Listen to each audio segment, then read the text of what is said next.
Punjabi radio USA, Punjabi TV USA ਦੇ ਉੱਤੇ ਸਭ ਨੂੰ ਨਿੱਘੀ ਜੀ ਆਇਆਂ ਨੂੰ ਸਤਿ ਸ੍ਰੀ ਅਕਾਲ। ਪ੍ਰੋਗਰਾਮ ਖਬਰ ਤੇ ਨਜ਼ਰ ਲੈ ਕੇ ਹਾਜ਼ਰ ਹੋ ਚੁੱਕੇ ਹਾਂ। ਮੈਂ ਰਾਜਕਨਵੀਰ ਸਿੰਘ। ਜੁੜ ਚੁੱਕੇ ਨੇ ਆਪਣੇ ਨਾਲ ਪੰਜਾਬ ਤੋਂ ਉੱਘੇ ਪੱਤਰਕਾਰ ਤੇ ਲੇਖਕ ਦੀਪਕ ਸ਼ਰਮਾ ਚਨਾਥਲ ਜੀ। ਦੀਪਕ ਜੀ, ਨਿੱਘੀ ਜੀ ਆਇਆਂ ਨੂੰ ਜੀ, ਸਤਿ ਸ੍ਰੀ ਅਕਾਲ। ਸਤਿ ਸ਼੍ਰੀ ਅਕਾਲ ਰਾਜਕਨਵੀਰ ਜੀ, ਸਾਰੇ ਦਰਸ਼ਕਾਂ ਨੂੰ ਸਰੋਤਿਆਂ ਨੂੰ ਮੇਰੀ ਪਿਆਰ ਭਰੀ ਸਤਿ ਸ਼੍ਰੀ ਅਕਾਲ। ਸਾਡੇ ਅੱਜ ਦੇ ਪ੍ਰੋਗਰਾਮ ਖਬਰ ਤੇ ਨਜ਼ਰ ਨੂੰ ਤੁਹਾਡੇ ਸਾਰਿਆਂ ਤੱਕ ਪਹੁੰਚਾਉਣ 'ਚ ਸਾਡਾ ਸਹਿਯੋਗ ਕਰਦੇ ਨੇ ਖਾਲਸਾ ਇੰਸ਼ੋਰੈਂਸ ਏਜੰਸੀ, ਜਿਨ੍ਹਾਂ ਦੇ ਕੋਲੋਂ ਹਰ ਤਰੀਕੇ ਦੀ ਇੰਸ਼ੋਰੈਂਸ ਤੁਸੀਂ ਕਰਵਾ ਸਕਦੇ ਹੋ। ਇੰਸ਼ੋਰੈਂਸ ਬਾਰੇ ਪਤਾ ਕਰਨ ਲਈ ਸੰਪਰਕ ਕਰੋ 408 272 2500। ਟੇਰਕੇਣਾ ਇਮੀਗ੍ਰੇਸ਼ਨ ਲਾ ਫਰਮ, US ਇਮੀਗ੍ਰੇਸ਼ਨ ਦਾ ਹੋਵੇ ਕਿਸੇ ਵੀ ਤਰੀਕੇ ਦਾ ਕੰਮ, ਕਾਲ ਅਟਾਰਨੀ ਜੇ ਟੇਰਕੇਣਾ 415 909 0503।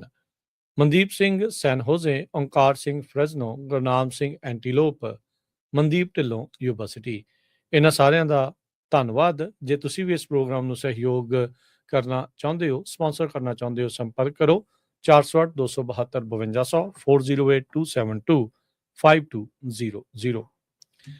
ਦੀਪਕ ਜੀ, ਗੱਲਬਾਤ ਦੀ ਸ਼ੁਰੂਆਤ ਕਰਦੇ ਹਾਂ। ਬੜੀ ਇੱਕ ਗਮਗੀਨ ਤਸਵੀਰਾਂ, ਵੀਡੀਓਜ਼ ਪਿਛਲੇ ਕੱਲ ਤੋਂ ਸਾਰੇ ਜਾਣੇ ਜਿਹੜੇ ਉਹ ਦੇਖ ਰਹੇ ਆ। ਨੇਪਾਲ ਦੇ ਵਿੱਚ ਬੇਹੱਦ ਵੱਡੀ ਤਬਾਹੀ ਹੋਈ ਆ। ਪਾਣੀ ਜਿਉਂ ਆ ਰਿਹਾ ਆ, ਬਿਲਡਿੰਗਾਂ, ਬੰਦਿਆਂ, ਹਰ ਇੱਕ ਨੂੰ ਜੋ ਵੀ ਉਸਦੇ ਰਸਤੇ 'ਚ ਆ ਰਿਹਾ, ਤੀਲੀਆਂ ਵਾਂਗੂ ਰੋੜਦਾ ਹੋਇਆ ਲੈ ਕੇ ਜਾ ਰਿਹਾ ਆ। ਨੇਪਾਲ ਦੇ ਵਿੱਚ ਹੜ੍ਹ ਨੇ ਮਚਾ ਦਿੱਤੀ ਬਹੁਤ ਵੱਡੀ ਤਬਾਹੀ। ਬਿਲਕੁਲ ਜੀ, ਬੜਾ ਭਿਆਨਕ ਦ੍ਰਿਸ਼, ਬੜੀ ਚਿੰਤਾਜਨਕ ਸਥਿਤੀ ਉੱਥੇ ਬਣੀ ਹੋਈ ਹੈ। ਮੋਟੇ ਅੰਦਾਜ਼ੇ ਲਾਏ ਜਾ ਰਹੇ ਨੇ ਕਿ ਇਸ ਅਚਾਨਕ ਆਏ ਹੜ੍ਹ ਨੇ, ਅਚਾਨਕ ਵਧੇ ਪਾਣੀ ਨੇ ਇਸ ਕਦਰ ਤਬਾਹੀ ਮਚਾਈ ਕਿ ਜਿਹਦੇ ਵਿੱਚ 700 ਤੋਂ ਲੈ ਕੇ 1000 ਤੱਕ ਵਿਅਕਤੀ ਲਾਪਤਾ ਦੱਸੇ ਜਾ ਰਹੇ ਨੇ, ਜਦੋਂ ਕਿ 150 ਤੋਂ ਜ਼ਿਆਦਾ ਬੰਦਿਆਂ ਦੀ ਮੌਤ ਹੋਣ ਦੀ ਪੁਸ਼ਟੀ ਹੋ ਚੁੱਕੀ ਹੈ। ਤੇ ਜਿਹੜੇ ਲਾਪਤਾ ਨੇ ਉਹਨਾਂ ਚੋਂ ਵੀ ਅੰਦਾਜ਼ੇ ਨੇ ਕਿ ਬਚਣ ਦੇ ਆਸਾਰ ਬਹੁਤ ਘੱਟ ਨੇ, ਕਿਉਂਕਿ ਜਿੰਨੀ ਤੇਜ਼ੀ ਨਾਲ ਉਹ ਪਾਣੀ ਆਇਆ ਤੇ ਉਸਨੇ ਇਸ ਕਦਰ ਹੜਾਇਆ ਕਿ ਪਿੰਡ, ਕਸਬੇ, ਮੈਂ ਦੇਖ ਰਿਹਾ ਸੀਗਾ ਕਿ 18-19 ਤਾਂ ਪੁਲ ਹੜ ਗਏ, ਸ਼ਾਇਦ 9 ਦੇ ਕਰੀਬ ਹਾਈਡਰੋ ਪ੍ਰੋਜੈਕਟ ਹੜ ਗਏ, ਤੇ ਉਸ ਤੋਂ ਬਾਅਦ ਹੋਰ ਸਾਰਾ ਮਤਲਬ ਕਿ ਤਬਾਹ ਹੋ ਗਿਆ ਸਾਰਾ ਕੁਛ। ਤੇ ਨਤੀਜਾ ਇਹ ਹੈ ਕਿ ਕੁਝ ਮਾਨਸਰੋਵਰ ਯਾਤਰਾ ਤੇ ਗਏ ਸ਼ਰਧਾਲੂ ਉਹਦੀ ਚਪੇਟ 'ਚ ਆ ਗਏ, ਕੁਝ ਨੇਪਾਲ ਦੀ ਆਪਣੇ ਲੋਕ ਤੇ ਸਥਾਨਕ ਲੋਕਾਂ ਦੇ ਨਾਲ ਸਿਕਿਉਰਿਟੀ ਅਮਲਾ ਫਾਲਾ ਉਹਨਾਂ ਦੀ ਚਪੇਟ 'ਚ ਆ ਗਿਆ, ਤੇ 400-500 ਦੇ ਕਰੀਬ ਤਾਂ ਵਿਦੇਸ਼ੀ ਨਾਗਰਿਕ ਹੀ ਇਹਦੀ ਚਪੇਟ 'ਚ ਨੇ, ਜਿਹੜੇ ਵੱਖ-ਵੱਖ ਮੁਲਕਾਂ ਦੇ ਵਿੱਚ, ਕੈਨੇਡਾ ਦੇ ਦੱਸੇ ਜਾ ਰਹੇ ਨੇ ਕਾਫੀ ਗਿਣਤੀ ਦੇ ਵਿੱਚ, ਤੇ ਹੋਰਨਾਂ ਮੁਲਕਾਂ ਦੇ ਵੀ ਨੇ। ਸੋ ਇਸ ਲਈ ਬਹੁਤ ਭਿਆਨਕ ਤਬਾਹੀ ਹੈ, ਤੇ ਇਸ ਨੂੰ 2-3 ਪਹਿਲੂਆਂ ਤੋਂ ਸਮਝਣ ਦੀ ਕੋਸ਼ਿਸ਼ ਹੋਈ ਕਿ ਕਾਰਨ ਕੀ ਰਿਹਾ ਹੋਏਗਾ। ਕਹਿੰਦੇ ਜੀ ਕਿ ਪਹਿਲਾ ਕਾਰਨ ਜਿਹੜਾ ਉੱਪਰ ਕੇ ਆ ਰਿਹਾ ਉਹ ਇਹ ਹੈ ਕਿ ਲੈਂਡਸਲਾਈਡ ਜਿਵੇਂ ਹੁੰਦੀ ਹੈ, ਜਿਵੇਂ ਪੱਥਰ ਟੁੱਟਦੇ ਨੇ, ਗਲੇਸ਼ੀਅਰ ਪਿੰਗਲਦੇ ਨੇ, ਉਹ ਵੱਡੇ ਤਾਦਾਦ ਦੇ ਵਿੱਚ ਮਤਲਬ ਕਿ ਉਹੀ ਜੀ ਥਾਂ ਗਿਰਿਆ ਕਿ ਜਿੱਥੋਂ ਪਾਣੀ ਦੀ ਨਿਕਾਸੀ ਦਾ ਰਾਹ ਸੀਗਾ, ਤੇ ਉਸਨੇ ਉਹ ਨਦੀ ਦੇ ਉਹ ਨਿਕਾਸੀ ਦਾ ਪਾਣੀ ਨੂੰ ਬ੍ਰੇਕ ਲਾਤੀ, ਤੇ ਅਚਾਨਕ ਉਹ ਪਾਣੀ ਇਕੱਠਾ ਹੋ ਕੇ ਉਹਦਾ ਇੱਕ ਜ਼ੋਰ ਵੱਜਿਆ ਤੇ ਉਹਦੇ ਨਾਲ ਉਹ ਹੜ੍ਹ ਦਾ ਰੂਪ ਲੈ ਕੇ ਆ ਗਿਆ। ਦੂਸਰਾ ਇਹਦੇ ਵਿੱਚ ਇਹ ਵੀ ਮੁੱਢਲਾ ਕਾਰਨ ਲੱਭਿਆ ਜਾ ਰਿਹਾ ਕਿ ਸ਼ਾਇਦ ਭੂਚਾਲ ਦੇ ਝਟਕੇ ਕੁਝ ਮਹਿਸੂਸ ਕੀਤੇ ਕਿ ਉਹਦੇ ਨਾਲ ਗਲੇਸ਼ੀਅਰ ਫਟਣ ਤੋਂ ਬਾਅਦ ਇਹ ਘਟਨਾ ਨੂੰ ਅੰਜਾਮ ਮਿਲਿਆ, ਇਸ ਤਰੀਕੇ ਕਾਰਨ ਨਾਲ ਵੀ। ਸੋ ਹੋਰ ਕਈ, ਕਿਉਂਕਿ 1-2 ਹੋਰ ਅਜਿਹੇ ਥਾਵਾਂ ਦੱਸੀਆਂ ਜਾ ਰਹੀਆਂ ਨੇ ਜਿੱਥੇ ਝੀਲ ਰੂਪ 'ਚ ਪਾਣੀ ਇਕੱਠਾ ਹੈ, ਤੇ ਅੰਦਾਜ਼ਾ ਹੈ ਕਿ ਇੱਕ ਅੱਧੀ ਵਾਰ ਹੋਰ ਅਜਿਹਾ ਪੱਲਾ ਵੀ ਬਚ ਸਕਦਾ। ਚੇਤੇ ਹੋਏਗਾ ਦਰਸ਼ਕਾਂ ਸਰੋਤਿਆਂ ਦੇ ਕਿ ਕਿਸੇ ਸਮੇਂ ਕੇਦਾਰਨਾਥ ਦੇ ਵਿੱਚ ਅਜਿਹੀ ਤਰਾਸਦੀ ਆਪਾਂ ਦੇਖੀ ਸੀਗੀ, ਜਿਹੜੀ ਹੁਣ ਇੱਥੇ ਦੇਖਣ ਨੂੰ ਮਿਲ ਰਹੀ ਆ। ਸੋ ਬਿਹਾਰ, ਉੱਤਰ ਪ੍ਰਦੇਸ਼ ਦੇ 8 ਜ਼ਿਲ੍ਹਿਆਂ 'ਚ ਵੀ ਹਾਈ ਅਲਰਟ ਕਰ ਦਿੱਤਾ ਗਿਆ, ਤੇ ਇਸੇ ਤਰ੍ਹਾਂ ਮਤਲਬ ਕਿ ਮਾਨਸਰੋਵਰ ਵਾਲੇ ਜਿਹੜੇ ਯਾਤਰੂ ਆ ਉਹਨਾਂ ਨੂੰ ਤੁਰੰਤ ਰੋਕ ਦਿੱਤਾ ਗਿਆ ਕਿ ਕੋਈ ਉੱਧਰ ਨੂੰ ਨਾ ਜਾਵੇ, ਤੇ ਨੇਪਾਲ ਦੇ ਪਿੰਡ, ਕਸਬੇ ਸਾਰੇ ਹੜਨ ਤੋਂ ਬਾਅਦ ਹੋਰਨਾਂ ਆਲੇ ਦੁਆਲੇ ਦੇ ਕਈ ਕਿਲੋਮੀਟਰ ਦੇ ਪਿੰਡਾਂ ਨੂੰ ਕਹਿ ਦਿੱਤਾ ਗਿਆ ਵੀ ਕਿ ਤੁਸੀਂ ਇਸ ਤੋਂ ਪਰੇ ਚਲੇ ਜਾਓ। ਸੋ ਅਜੇ ਵੀ ਖਤਰਾ ਟਲਿਆ ਨਹੀਂ ਹੈ, ਤੇ ਪਰ ਤੁਰੰਤ ਬਚਾਅ ਕਾਰਜਾਂ 'ਚ ਬੇਸ਼ੱਕ ਜੁਟੇ ਨੇ।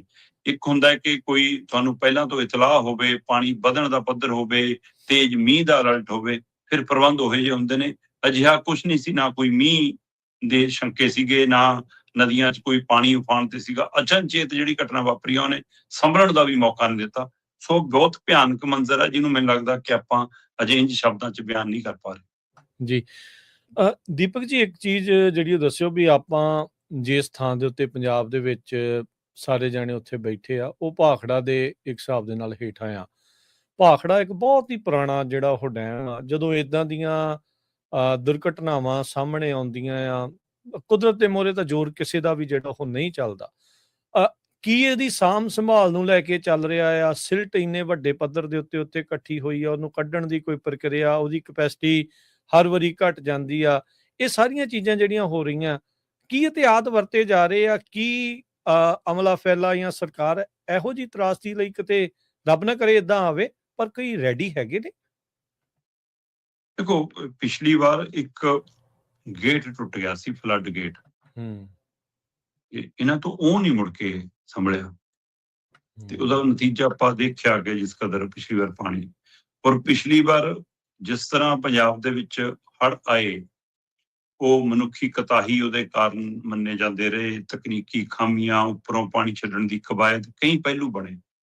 ਉਹੀ ਜਿਹਦੇ ਵਿੱਚ ਸਾਨੂੰ ਦਿਖਦਿਆਂ ਵੀ ਪ੍ਰਬੰਧ ਨਹੀਂ ਹੋ ਪਾਏ। ਲੋਕਾਂ ਨੇ ਆਪਣਾ ਸਿਰ ਆਪੇ ਕੱਜਿਆ, ਸਰਕਾਰਾਂ ਸਿਸਟਮ ਫੇਲ ਨਜ਼ਰ ਆਇਆ। ਤੇ ਤੁਸੀਂ ਤਾਂ ਬਹੁਤ ਵੱਡਾ ਸਵਾਲ ਪਾ ਰਹੇ ਹੋ, ਤੇ ਉਹ ਵੀ ਭਾਖੜਾ ਡੈਮ ਨੂੰ ਲੈ ਕੇ। ਬਿਲਕੁਲ ਇਹ ਆਪਣੇ ਆਪ ਸਵਾਲ ਹੈ। ਕੁਝ ਤਰ੍ਹਾਂ ਇਸ ਗੱਲ ਨੂੰ ਉਭਾਰ ਰਹੀਆਂ ਸੀਗਾ ਵੀ ਕਿ ਲਗਾਤਾਰ ਜਿਹੜਾ ਉਹਦਾ ਟੇਢਾ ਹੋਣ ਵਾਲਾ ਕਵਾਇਦ ਹੈ, ਉਹਦੇ ਦਬਣ ਵਾਲੀ ਕਵਾਇਦ ਹੈ, ਉਹ ਵੱਧ ਰਹੀ ਹੈ ਜੀ। ਜਦੋਂ ਕਿ ਉਹ ਕਹਿੰਦੇ ਕਿ ਉਹਦੀ ਤਕਨੀਕ ਐਸੀ ਆ ਕਿ ਜਦੋਂ ਪਾਣੀ ਦਾ ਦਬਾਅ ਉਹ 'ਚ ਵੱਧ ਜਾਂਦਾ ਤਾਂ ਉਹ ਥੋੜਾ ਮਤਲਬ ਕਿ ਟੇਢਾ ਹੋ ਜਾਂਦਾ, ਤੇ ਜਦੋਂ ਪਾਣੀ ਦਾ ਦਬਾਅ ਘਟ ਜਾਂਦਾ ਉਹ ਫਿਰ ਸਿੱਧਾ ਹੋ ਜਾਂਦਾ। ਤਕਨੀਕ ਦਾ ਹਿੱਸਾ ਹੈ। ਪਰ ਕੁਝ ਮਾਹਰ ਕਹਿੰਦੇ ਕਿ ਨਹੀਂ, ਉਹ ਹੁਣ ਉਹ ਤਕਨੀਕ ਤੇ ਪਾਰ ਚਲੀ ਗਈ ਗੱਲ, ਉਹਦੇ ਨਾਲੋਂ ਵੱਧ ਝੁਕਾਵ ਹੋ ਰਿਹਾ, ਇਸ ਲਈ ਖਤਰਾ। ਤੇ ਇਸ ਦੇ ਨਾਲ ਜਿਹੜਾ ਸਿਲਟ ਵਾਲਾ ਮਾਮਲਾ, ਉਹ ਤਾਂ ਇਸ ਲਈ ਗੰਭੀਰ ਹੈ ਕਿ ਉਹਦੀ ਪਾਣੀ ਦੀ ਸਮਰੱਥਾ ਉਨੀ ਘਟੀ ਜਾਂਦੀ ਹੈ। ਤੇ ਜੇ ਉਸ ਸਥਿਤੀ 'ਚ ਪਾਣੀ ਆਉਂਦਾ ਤੇ ਫਿਰ ਉਹ ਓਵਰਫਲੋ ਹੋਣ ਦਾ ਵੀ ਡਰ ਹੈ ਕਿ ਕਦੇ ਅਜਿਹੀ ਸਥਿਤੀ ਵੀ ਬਣ ਸਕਦੀ ਹੈ। ਇਹ ਵੀ ਪਹਿਲੂ ਹੈਗਾ। ਚਲੋ, ਬਿਲਕੁਲ ਦਰੁਸਤ ਹੈ ਗੱਲ ਕਿ ਰੱਬ ਨਾ ਕਰੇ ਇਹ ਏਦਾਂ ਦੀ ਕਦੇ ਹਾਲਤ ਬਣੇ, ਪਰ ਦੱਸਣ ਵਾਲੇ ਤਾਂ ਇਹ ਦੱਸਦੇ ਨੇ ਕਿ ਜੇ ਅਜਿਹੀ ਸਥਿਤੀ ਹੋਈ ਤਾਂ ਉੱਧਰ ਮਤਲਬ ਕਿ ਗਵਾਂਢੀ ਮੁਲਕ ਤੱਕ ਮਾਰ ਪੈ ਸਕਦੀ ਹੈ, ਤੇ ਇੱਧਰ ਦਿੱਲੀ ਤੋਂ ਪਾਰ ਤੱਕ ਜਾ ਸਕਦਾ ਇਹਦਾ ਅਸਰ। ਸੋ ਇੰਨੇ ਅੰਦਾਜ਼ੇ ਲਾ ਜਾਂਦੇ। ਪਰ ਉਹਦੇ ਲਈ ਕੀ ਅਸੀਂ ਕਿਸੇ ਵੀ ਚੀਜ਼ ਦੀ ਆਪਦਾ ਦੇ ਪ੍ਰਬੰਧ ਦੇ ਲਈ ਕੋਈ ਯੋਜਨਾਬੱਧ ਤੇ ਕੰਮ ਕਰਦੇ ਨਹੀਂ ਕਰਦੇ ਅਸੀਂ। ਇਹਦੇ ਉੱਤੇ ਮੈਨੂੰ ਨਹੀਂ ਲੱਗਦਾ ਕਦੇ BBMP ਨੇ ਵੀ, ਜਾਂ ਕੇਂਦਰ ਸਰਕਾਰ ਨੇ, ਜਾਂ ਸੂਬਾ ਸਰਕਾਰ ਨੇ, ਜਾਂ ਸਾਂਝੇ ਤੌਰ ਤੇ ਕਦੇ ਇਸ ਦੇ ਉੱਤੇ ਵਿਚਾਰ ਵੀ ਕੀਤਾ ਹੋਵੇ ਕਿ ਉਸ ਸਥਿਤੀ 'ਚ ਆਪਾਂ ਕੀ ਕਰਨਾ। ਸੋ ਮੈਂ ਤਾਂ ਕਹਿੰਦਾ ਆਵੇ ਹੀ ਨਾ ਉਹ ਸਥਿਤੀ, ਪਰ ਆਪਾਂ ਹਰ ਪਹਿਲੂ ਬਾਚ ਕੇ ਤਾਂ ਚੱਲਣਾ ਹੁੰਦਾ ਨਾ। ਜ਼ਿੰਮੇਵਾਰੀ ਧਿਰਾਂ ਦੀ ਤਾਂ ਇਹ ਜ਼ਿੰਮੇਵਾਰੀ ਹੈ ਨਾ ਕਿ ਤੁਸੀਂ ਹਰ ਪੱਖ ਮੰਨ ਕੇ ਚੱਲਣਾ ਹੈ। ਆਪਾਂ ਨੂੰ ਉਹੀ ਨਹੀਂ ਨਾ ਪੜਾਇਆ ਜਾਂਦਾ ਸੀ ਸਵਾਲ 'ਚ, ਮੰਨ ਲਓ ਹੈ ਨਾ X ਬਰਾਬਰ ਹੈ ਇੰਨਾ। ਸੋ ਇਹੀ ਹੁੰਦਾ ਨਾ ਕਿ ਮੰਨਣਾ ਤਾਂ ਪੈਂਦਾ ਕਿ ਜੇ ਇੰਝ ਹੋ ਜਾਵੇ ਤਾਂ ਕੀ ਕਰਨਾ, ਜੇ ਉਂਝ ਹੋ ਜਾਵੇ ਤਾਂ ਕੀ ਕਰਨਾ। ਸੋ ਮੈਨੂੰ ਲੱਗਦਾ ਕਿ ਉਹਦੇ ਲਈ ਕੋਈ ਤਰ੍ਹਾਂ ਤਿਆਰ ਨੇ। ਅਕਸਰ ਆਖਿਆ ਜਾਂਦਾ ਹੋਪ ਫਾਰ ਦਾ ਬੈਸਟ ਤੇ ਪ੍ਰਪੇਅਰ ਫਾਰ ਦਾ ਵਰਸਟ। ਸੋ ਉਹ ਤਿਆਰੀ ਉਸ ਚੀਜ਼ ਦੇ ਲਈ ਰੱਖਣੀ ਜਿਹੜੀ ਉਹ ਜ਼ਰੂਰੀ ਚਾਹੀਦੀ ਜੀ। ਰੱਬ ਵੀ ਕਦੀ ਕਦੀ ਬਹੁਤ ਡਾਢੀਆਂ ਕਰਦਾ ਆ। ਦੀਪਕ ਸ਼ਰਮਾ ਜੀ, ਹਸਪਤਾਲ ਆਪਣੇ ਗੁਆਂਢੀ ਮੁਲਕ ਪਾਕਿਸਤਾਨ ਤੋਂ ਇਹ ਖਬਰ ਜਿਹੜੀ ਆ ਰਹੀ ਹੈ, ਹਸਪਤਾਲ 'ਚ ਅੱਗ ਲੱਗਣ ਦੇ ਕਰਕੇ ਜਨਮ ਲੈਂਦਿਆਂ ਹੀ 15 ਬੱਚੇ ਸੜ ਕੇ ਉਹਨਾਂ ਦੀ ਜਾਨ ਚਲੇ ਗਈ। ਅੱਜ ਕਰਮਵੀਰ ਜੀ, ਬਹੁਤ ਮੰਦਭਾਗੀ ਪੀੜਤਾਇਕ ਖਬਰ ਹੈ। ਗੁਆਂਢੀ ਮੁਲਕ ਦੇ ਇਸਲਾਮਾਬਾਦ ਦੇ ਸਰਕਾਰੀ ਹਸਪਤਾਲ ਦੇ ਵਿੱਚ ਇਹ ਘਟਨਾ ਵਾਪਰੀ ਹੈ। ਉੱਥੇ ਜਿਹੜਾ ਇਸਤਰੀ ਮਤਲਬ ਵਾਰਡ ਹੈ, ਮਹਿਲਾਵਾਂ ਦਾ ਜਿਹੜਾ ਵਾਰਡ ਹੈ, ਉਹਦੇ ਅੰਦਰ ਜੱਚਾ ਬੱਚਾ ਜਿਹੜਾ ਵਿੰਗ ਹੈ, ਉੱਥੇ ਜਿੱਥੇ ਨਵ ਜਨਮ ਬੱਚੇ ਨੂੰ ਰੱਖਿਆ ਜਾਂਦਾ, ਕਿਉਂਕਿ ਅੱਜ ਕੱਲ ਉਹ ਪ੍ਰਕਿਰਿਆ ਬਹੁਤ ਹੱਦ ਤੱਕ ਖਤਮ ਹੋ ਗਈ ਕਿ ਜਵਾਕ ਜੰਮਿਆ ਤੇ ਮਾਂ ਦੇ ਬੈੱਡ ਤੇ ਉਹਦੀ ਕੁੱਛੜ 'ਚ ਨਾਲ ਪਾਤਾ। ਹੁਣ ਉਹ ਬੱਚਿਆਂ ਨੂੰ ਅੱਡ ਮਤਲਬ ਟਿਊਬਾਂ 'ਚ, ਇਹਨਾਂ ਅਲੱਗ ਉਹਨਾਂ ਪ੍ਰਕਿਰਿਆਵਾਂ 'ਚ, ਸੈੱਲ 'ਚ ਉਹਨਾਂ 'ਚ ਰੱਖੇ ਜਾਂਦੇ ਨੇ ਬੱਚੇ। ਸੋ ਅਜਿਹਾ ਜਿਹੜਾ ਵਾਰਡ ਸੀਗਾ ਜਿੱਥੇ ਨਵ ਜਨਮੇ ਵੱਖੋ-ਵੱਖ ਮਾਵਾਂ ਦੇ ਜਵਾਕ ਰੱਖੇ ਹੋਏ ਸੀਗੇ, ਉੱਥੇ ਕਹਿੰਦੇ AC ਦਾ ਕੰਪਰੈਸਰ ਫਟ ਗਿਆ, ਤੇ AC ਦਾ ਕੰਪਰੈਸਰ ਫਟਿਆ ਤੇ ਉਸ ਤੋਂ ਬਾਅਦ ਉਹ ਅੱਗ ਲੱਗ ਗਈ। ਅੱਗ ਇੰਨੀ ਭਿਆਨਕ ਸੀ ਕਿ ਬੱਚਿਆਂ ਨੂੰ ਕਹਿੰਦੇ ਮੌਕੇ ਤੇ ਬਚਾਇਆ ਨਹੀਂ ਜਾ ਸਕਿਆ। 16 ਬੱਚੇ ਸੀ ਉਸ ਵਾਰਡ 'ਚ, ਸਿਰਫ ਇੱਕ ਬੱਚਾ ਬਚਿਆ। 15 ਦੇ 15 ਸੜ ਕੇ ਸੁਆਹ ਹੋ ਗਏ। ਤੇ ਇਹ ਬਹੁਤ ਮਤਲਬ ਕਿ ਉਹਨਾਂ ਪਰਿਵਾਰਾਂ ਲਈ ਵੀ ਤੇ ਇੱਕ ਆਮ ਸਧਾਰਨ, ਉਹ ਮੈਨੂੰ ਧਿਆਨ 'ਚ ਆਉਂਦਾ ਕਿ ਭਾਰਤ 'ਚ ਵੀ ਪਹਿਲਾਂ 1-2 ਘਟਨਾਵਾਂ ਅਜਿਹੀਆਂ ਵਾਪਰੀਆਂ ਨੇ ਜਿੱਥੇ ਅਜਿਹੀਆਂ ਅੱਗ ਲੱਗਣ ਦੀਆਂ ਘਟਨਾਵਾਂ। ਪਰ ਸਵਾਲ ਇਹ ਹੈ ਕਿ ਜਿਹੜੀਆਂ ਤਕਨੀਕਾਂ, ਜਿਹੜੀਆਂ ਸਹੂਲਤਾਂ, ਜਿਹੜੀਆਂ ਮਸ਼ੀਨਰੀ ਦੀ ਅਸੀਂ ਵਰਤੋਂ ਕਰਦੇ ਹਾਂ, ਉਹ ਕਈ ਵਾਰ ਖਰਾਬੀ ਦੇ ਸੰਕੇਤ ਦੇ ਰਹੀਆਂ ਹੁੰਦੀਆਂ ਨੇ। ਬਿਲਕੁਲ ਸਹੀ, ਪਰ ਅਸੀਂ ਉਹਨਾਂ ਦੀ ਅਣਦੇਖੀ ਕਰਦੇ ਹਾਂ, ਤੇ ਜਿਹਦੇ ਕਾਰਨ ਫਿਰ ਕਈ ਵਾਰ ਵੱਡੇ ਹਾਦਸੇ ਵਾਪਰ ਜਾਂਦੇ ਨੇ। ਹੁਣ ਠਹਿਰਾ ਦਿਓ ਜਿਹਨੂੰ ਜ਼ਿੰਮੇਵਾਰ ਠਹਿਰਾਉਣਾ, ਪਾ ਦਿਓ ਜਿਹਦੇ ਤੇ ਕਾਰਵਾਈ ਪਾਉਣੀ ਹੈ, ਪਰ ਉਹ ਜਵਾਕ ਤਾਂ ਨਹੀਂ ਮੁੜਨੇ। ਹੁਣ ਜਿਨ੍ਹਾਂ ਦੇ ਘਰਾਂ ਦੇ ਵਿੱਚ ਬੱਚੇ ਆਏ, ਉਹਨਾਂ ਦੇ ਵਿਹੜਿਆਂ 'ਚੋਂ ਕਲਕਾਰੀਆਂ ਤਾਂ ਨਹੀਂ ਮੁੜਨੀਆਂ, ਉਹ ਤਾਂ ਉੱਥੇ ਬਹਿਣੇ ਪੈਂਦੇ ਸੁਣਨਗੇ ਨਾ। ਸੋ ਇਸ ਲਈ ਇਹਨਾਂ ਘਟਨਾਵਾਂ ਨੂੰ ਪਹਿਲਾਂ ਹੀ ਜੇ ਇੱਕ ਪ੍ਰਕਿਰਿਆ ਬਣੀ ਹੁੰਦੀ ਹੈ ਕਿ 2 ਮਹੀਨੇ ਬਾਅਦ, 1 ਮਹੀਨੇ ਬਾਅਦ, 3 ਮਹੀਨੇ ਬਾਅਦ ਮੁੜ ਕੇ ਜਾਂਚ ਹੋਣੀ ਹੈ, ਤੇ ਜੇ ਕੋਈ ਚੀਜ਼ ਆਪਣੀ ਮਿਆਦ ਮੁਕਾ ਰਹੀ ਹੈ ਜਾਂ ਉਹ ਗਰਮੀ ਦੀ ਹੱਦ ਕਰਕੇ ਮੰਨਿਆ ਜਾਂਦਾ ਕਿ ਦਬਾਅ ਵੱਧ ਹੈ, ਤਾਂ ਉਹਦੇ ਲਈ ਕੀ ਤਕਨੀਕੀ ਮਾਹਰ ਇਹਦੀ ਤੇ ਨਜ਼ਰਸਾਨੀ ਨਹੀਂ ਰੱਖਦੇ, ਜਾਂ ਅਣਦੇਖੀ ਹੋ ਜਾਂਦੀ ਹੈ ਕਿ ਛੱਡੋ ਜੋ ਹੁੰਦਾ ਹੋਈ ਜਾਵੇ, ਕੁਛ ਨਹੀਂ ਹੁੰਦਾ, ਠੀਕ ਹੈ ਜੀ ਇਹ ਚੱਲਦਾ, ਕਿਉਂਕਿ ਅਸੀਂ ਪੈਸੇ ਬਚਾਉਣ ਦੀ ਕਵਾਇਦ ਵੱਲ ਵੱਧ ਚਲੇ ਜਾਂਦੇ ਹਾਂ, ਜਾਂ ਸਰਕਾਰਾਂ ਸਮੇਂ ਸਿਰ ਆਪਣੇ ਫੰਡ ਨਹੀਂ ਰਿਲੀਜ਼ ਕਰਦੀਆਂ ਜਿਹਦੇ ਨਾਲ ਚੀਜ਼ਾਂ ਬਦਲੀਆਂ ਜਾ ਸਕਣ, ਜਾਂ ਸਾਨੂੰ ਲੱਗਦਾ ਹੁੰਦਾ ਕਿ ਸਰਕਾਰੀ ਅਦਾਰਾ ਆਪਾਂ ਕੀ ਲੈਣਾ, ਜਿਵੇਂ ਚੱਲਦਾ ਚੱਲਣ ਦਿਓ, ਜੇ ਹੀ ਪ੍ਰਾਈਵੇਟ ਅਦਾਰਾ ਹੋਵੇ ਤਾਂ ਹੋਰ ਤਰੀਕੇ ਨਾਲ ਫਿਰ ਉੱਥੇ ਨਜ਼ਰਸਾਨੀਆਂ ਕੀਤੀਆਂ ਜਾਂਦੀਆਂ ਨੇ। ਸੋ ਇਸ ਲਈ ਕਈ ਪਹਿਲੂ ਨੇ ਜਿਹੜੇ ਬਚੇ ਜਾ ਸਕਦੇ ਨੇ, ਪਰ ਇਸ ਘਟਨਾ ਤੋਂ ਬਾਅਦ ਕੀ ਬਾਕੀ ਲੋਕ ਸੁਚੇਤ ਹੋ ਕੇ ਅਜਿਹੀਆਂ ਥਾਵਾਂ ਤੇ, ਜੇ ਇੱਥੋਂ ਤੁਸੀਂ ਇਹ ਦੇਖੋ ਕਿ ਮੇਰੇ ਚੇਤੇ ਆਉਂਦਾ ਕਿੰਨੀ ਵਾਰੇ ਘਟਨਾਵਾਂ ਇੰਸਟੀਚਿਊਟਾਂ 'ਚ ਵਾਪਰੀ ਕਿ ਜੀ ਉੱਥੇ ਅੱਗ ਲੱਗੀ, ਮੀਟਰ 'ਚ ਅੱਗ ਲੱਗੀ ਜੀ, ਕਿਤੇ ਅੱਗ ਲੱਗੀ ਜੀ, ਉਹ ਫਿਰ ਬੱਚਿਆਂ ਨੂੰ ਭੱਜਣ ਨੂੰ ਰਾਹ ਨਹੀਂ ਹੁੰਦਾ। ਆ ਚੰਡੀਗੜ੍ਹ ਦੇ ਵਿੱਚ ਦੁਕਾਨਾਂ ਨੂੰਮਾ ਜਿਹੜੇ ਸ਼ੋਰੂਮ ਨੇ, ਪਹਿਲੀ ਮੰਜ਼ਿਲ, ਦੂਜੀ ਮੰਜ਼ਿਲ, ਤੀਜੀ ਮੰਜ਼ਿਲ, ਉਹਨਾਂ ਦੇ ਉੱਤੇ ਜ਼ਿਆਦਾਤਰ ਇੰਸਟੀਚਿਊਟ ਖੁੱਲੇ ਹੋਏ ਨੇ। ਹਾਂਜੀ, ਮਤਲਬ ਇੱਕ ਬੰਦੇ ਦੇ ਲੰਘਣ ਜੋਗੀ, ਚੜ੍ਹਨ ਜੋਗੀ ਪੌੜੀ ਹੈ, ਉਸੇ ਪੌੜੀ ਦੇ ਵਿੱਚ ਮੀਟਰ ਹੈ, ਤੇ ਉਹਨਾਂ ਨੂੰ ਬਾਹਰ ਨਿਕਲਣ ਲਈ ਕੋਈ ਥਾਂ ਹੀ ਨਹੀਂ ਹੁੰਦੀ, ਤੇ ਉੱਥੇ ਹੀ ਪਰ ਧੂਏ ਨਾਲ ਜ਼ਿਆਦਾਤਰ ਇਹ ਘਟਨਾਵਾਂ ਵਾਪਰੀਆਂ, ਔਰ ਕਿੰਨੀ ਥਾਵਾਂ ਤੇ ਵਾਪਰ ਲਈਆਂ, ਚੰਡੀਗੜ੍ਹ 'ਚ ਵੀ ਵਾਪਰ ਲਈ, ਜੈਪੁਰ ਵਾਲੇ ਪਾਸੇ, ਉਧਰ ਹੋਰ ਕਈ ਥਾਵਾਂ ਦੇ ਉੱਤੇ ਘਟਨਾਵਾਂ ਦਾ ਜ਼ਿਕਰ ਆਉਂਦਾ ਰਿਹਾ। ਸੋ ਇਸ ਲਈ ਅਸੀਂ ਉਹਨਾਂ ਤੋਂ ਸਿੱਖਿਆ ਕਦੇ ਨਹੀਂ ਲਈ, ਫਿਰ ਇਹ ਵਾਰ-ਵਾਰ ਘਟਨਾ ਵਾਪਰਦੀ ਹੈ। ਇਸਲਾਮਾਬਾਦ ਵਾਲੀ ਘਟਨਾ ਨੇ ਬਹੁਤ ਪੀੜਦਾਇਕ ਖਬਰ ਸਾਡੇ ਸਾਹਮਣੇ ਲਿਆਤੀ। ਜੀ ਬਿਲਕੁਲ, ਇਹ ਬਹੁਤ ਮੰਦਭਾਗੀ ਜਿਹੜੀ ਇਹ ਗੱਲ ਹੈ। ਬਿਲਕੁਲ ਦੀਪਕ ਜੀ, ਇਹ ਗੱਲ ਤੁਹਾਡੀ ਬਿਲਕੁਲ ਸਹੀ ਆ ਵੀ ਉਹ ਇੱਕ ਤਾਂ ਸੇਫਟੀ ਦਾ ਕੋਈ ਮੈਨੂੰ ਲੱਗਦਾ ਕੰਸਰਨ ਹੀ ਨਹੀਂ, ਉਹ ਅੰਦਰ ਹੀ ਸਾਰਾ ਕੁਝ ਲੱਗਾ, ਇਹ ਨਹੀਂ ਵੀ ਉਹਨੂੰ ਆਈਸੋਲੇਟ ਕਰਕੇ ਇਹੋ ਜਿਹੀਆਂ ਚੀਜ਼ਾਂ ਨੂੰ ਬਾਹਰ ਰੱਖਿਆ ਜਾਵੇ, ਵੀ ਕੋਈ ਪ੍ਰਕਿਰਿਆ ਤਾਂ ਜਿਹੜੀ ਇਸ ਚੀਜ਼ ਦੇ ਵਿੱਚ ਹੋਵੇ, ਵੀ ਮੰਨ ਲਓ ਫਾਲਟ ਵੀ ਪਵੇ, ਕੁਛ ਹੋਵੇ, ਵੀ ਇਹ ਤਾਂ ਸਾਰੀਆਂ ਚੀਜ਼ਾਂ ਜਿਹੜੀਆਂ ਉਹ ਬਚਣ, ਸਾਰਾ ਕੁਝ ਇੱਕੋ ਥਾਂ ਬਦਲਵਾਂ ਨਿਕਲਣ ਦਾ ਐਮਰਜੈਂਸੀ ਕੋਈ ਰਾਹ ਵੀ ਨਹੀਂਗਾ, ਕੋਈ ਰਾਹ ਨਹੀਂ, ਕੋਈ ਰਾਹ। ਬਿਲਕੁਲ, ਫਿਰ ਇਹੋ ਜਿਹੀਆਂ ਥਾਵਾਂ ਤੇ ਮਨਜ਼ੂਰੀ ਕਿਉਂ ਮਿਲਦੀ ਹੈ? ਜੇ ਸਕੂਲ ਦੇ ਲਈ ਨਿਯਮ ਨੇ ਕਿ ਜੀ ਇੰਨਾ ਏਰੀਆ ਚਾਹੀਦਾ, ਇੰਨਾ ਗਰਾਊਂਡ ਚਾਹੀਦਾ, ਇੰਨਾ ਖੁੱਲੀਆਂ ਖਿੜਕੀਆਂ ਚਾਹੀਦੀਆਂ, ਆਹ ਚਾਹੀਦੀਆਂ, ਤੇ ਆਹ ਪ੍ਰਾਈਵੇਟ ਹੱਟੀਆਂ ਦੁਕਾਨਾਂ ਲਈ ਕੋਈ ਨਿਯਮ ਨਹੀਂ। ਕੋਈ ਬਿਲਕੁਲ, ਜੇਬਾਂ ਭਰੀ ਜਾਓ, ਜੇਬਾਂ ਗਰਮ ਕਰੀ ਜਾਓ, ਸਭ ਕੁਝ ਪਾਸ ਹੀ ਪਾਸ ਆ ਜੀ। ਜੀ ਅਗਲੀਆਂ ਜਿਹੜੀਆਂ ਕੋਈ ਸਿਆਸਤ ਨੂੰ ਲੈ ਕੇ ਗੱਲਾਂ ਆਪਾਂ ਦੀਪਕ ਜੀ ਕਰਦੇ ਹਾਂ, ਆਪ ਦੇ ਪਰਦੇ ਆਪਣਿਆਂ ਨਹੀਂ ਫਰੋਲੇ, ਗਵਾਂਢਾਂ ਨੂੰ ਦੱਸਿਆ ਭ੍ਰਿਸ਼ਟਾਚਾਰ ਦਾ ਅੱਡਾ।